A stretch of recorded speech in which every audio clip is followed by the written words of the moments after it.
Welcome to Mr. Hutchings History, where the past comes alive. Let's dive into today's story. Hey everyone, welcome back. Ready for another deep dive? Always. Awesome. Today we're tackling a figure everyone thinks they know, Martin Luther King Jr. Oh yeah, MLK. But this time, we're going beyond the I Have a Dream version you probably learned about in school. Okay, I'm intrigued. We found this fascinating podcast episode, and it really digs into King's later years.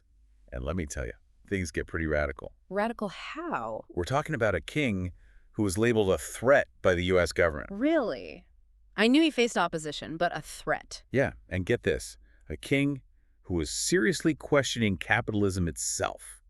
Now surprising. I mean, we tend to think of him as a symbol of racial harmony, integration. Exactly, but this episode shows how his whole idea of freedom really expanded. You know, it makes sense though. We focus on the early civil rights movement, desegregation, voting rights.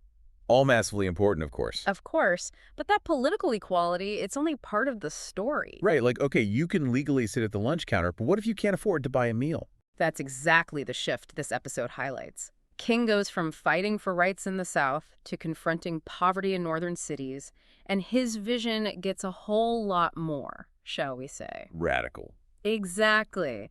By the mid-1960s, he's saying things like, something is wrong with the economic system of our nation, with capitalism. Wow.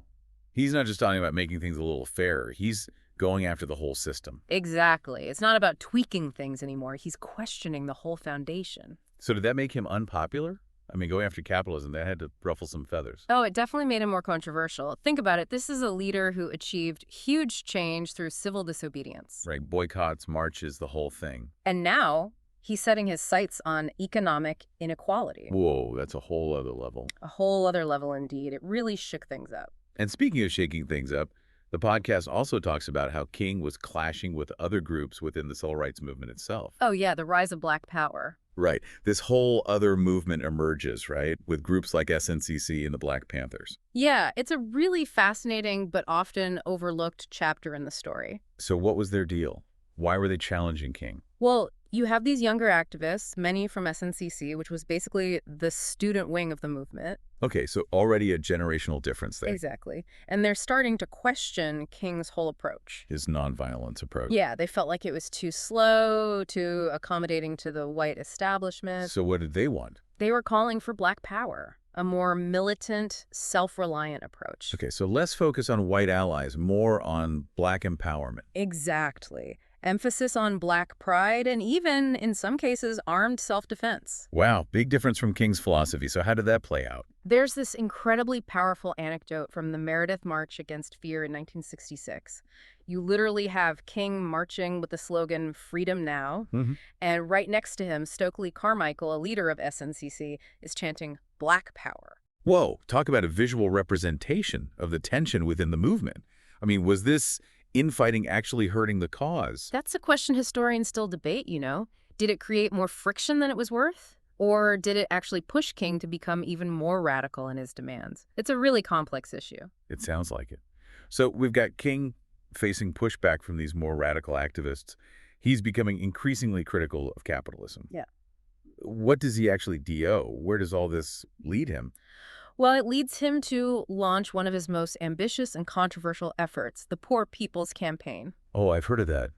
Tell me more. It was King's attempt to build this huge multiracial coalition of impoverished Americans and bring them all to Washington, D.C. to demand economic justice. Okay, so not just speeches and marches anymore, but a massive demonstration. Right, and we're not talking about asking for small changes here. He was calling for a fundamental redistribution of wealth in America. Like what specifically? Well, things like a guaranteed annual income for every American, massive investments in affordable housing, a real commitment to tackling poverty at its root causes. A guaranteed income for everyone. Even today, that's like, whoa, that had to be explosive back then. It was. Even some of King's closest allies, people in the Southern Christian Leadership Conference, his own organization. Yeah. They were worried about the Poor People's Campaign. Like too radical. Yeah. They thought it was too much, too fast, that it'd provoke a backlash, even violence. It's almost ironic. King, the apostle of nonviolence, but his ideas are so radical. Right. It's like his own people are worried about the consequences. That really shows how far he'd moved beyond that dream of racial harmony. He wasn't just dreaming anymore. Dismantling poverty, redistributing wealth, challenging the whole system. Some historians even say this was King shifting from reform to revolution. Wow. Well, that explains why the government was getting so suspicious. Oh, yeah. As King's demands get bolder, his relationship with the government totally tanks. Even President Johnson, I thought he was on board with civil rights. He was initially. Helped pass key legislation, but even Johnson starts seeing King as a liability. Was it just the economic stuff? Or was there more? Well, there was Vietnam. Oh, right. He was very much against the war. Yeah, he saw it as a drain on resources. Resources that could be used to fight poverty right here at home.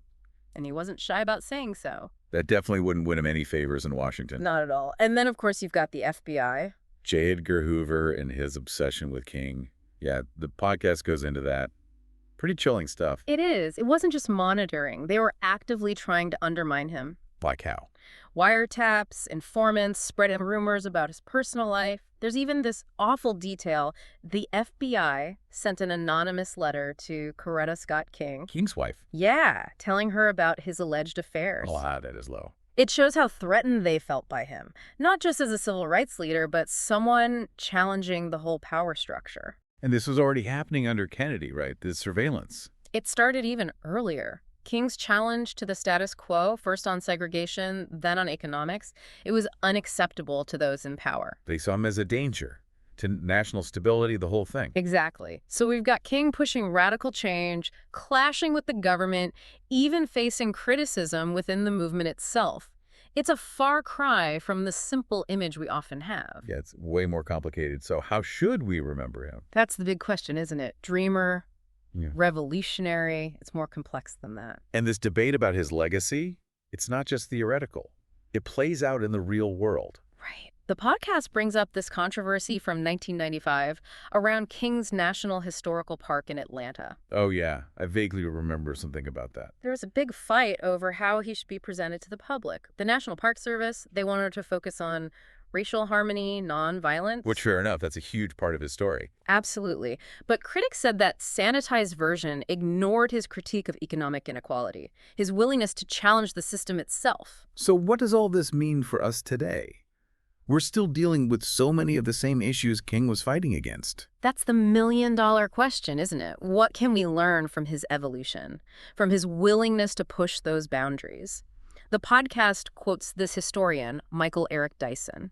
He says you can't truly understand King without acknowledging his radicalism. His radicalism. King recognized that racial justice requires economic justice, too. His vision of a beloved community, it wasn't just about colorblindness. It was about everyone having a chance to thrive. And that takes us back to that clash with the Black Power movement. Exactly. It's this fascinating, almost heartbreaking tension. Here's King, demonized by the government, labeled a communist, spied on. Right, and at the same time. He's criticized by a younger generation. They feel he's not pushing hard enough, fast enough. So what do we make of that? Radical or moderate? Out of touch or ahead of his time. I think he was all those things at once, constantly eviting, trying to bridge those gaps between approaches, generations. He believed in nonviolence, but understood the anger of those who felt it wasn't working. Right. He wanted a multiracial coalition, but also recognized the need for Black self-determination. Man, that's a tough balancing act. Especially in the late 60s, with all that was going on. Did that conflict within the movement hurt its progress? Hard to say. Some historians think Black Power actually pushed King to be more radical. Trying to unify those different strands of the movement. But it's also possible that fracturing made it easier for the government to, suppress dissent, alienate potential allies who liked King's nonviolence message. Man, what a legacy. Dreamer, revolutionary strategist, bridge builder, lightning rod. It's almost too much to wrap your head around. It is. But that's what makes King so relevant, I think. He wasn't a perfect saint. He was human, wrestling with these huge, complex issues. And his struggles, triumphs, failures, all of it. There are lessons in there for how we fight for justice today. So we've explored his evolution, the government confrontations, the clashes within the movement, the legacy debate. Where does this leave us? What are we supposed to do with all this? Honestly, I'm feeling like my whole view of MLK has been flipped on its head. I knew about I Have a Dream, of course, but all this this deeper dive into his later work, his radical side. That's eye-opening. That's what happens when you go beyond the surface level. King's evolution makes us think about social justice in a whole new way. It's not just about changing attitudes, right? It's about systems. Exactly. Dismantling those systems of oppression, and those systems, while they're still very much in place today. So that's what I keep coming back to, like, what does this all mean for us? Knowing what we know now about King, about how he challenged capitalism, the government, where do we even go from here? That's the question, isn't it? The one we all got to wrestle with. But King's journey, I think it reminds us that fighting for justice, it never stops evolving. You have to keep pushing. You have to be willing to challenge those in power. He didn't stop at legal equality. He knew economic justice had to be part of it. It's like he's saying, okay, you got the right to sit at the lunch counter, but what if you're broke? Exactly. He was talking about freedom in a much bigger sense, and that's a challenge for us today. We can't just focus on individual prejudice. We got to tackle the systems that create inequality. So what do you think King would say about, like, economic disparity today?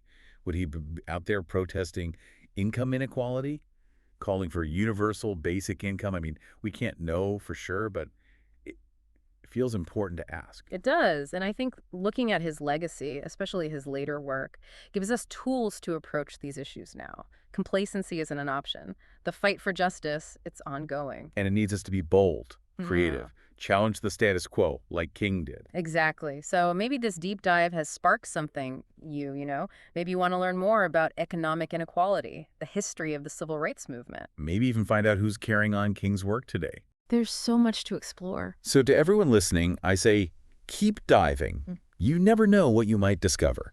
Until next time. Thanks for listening to Mr. Hutchings History.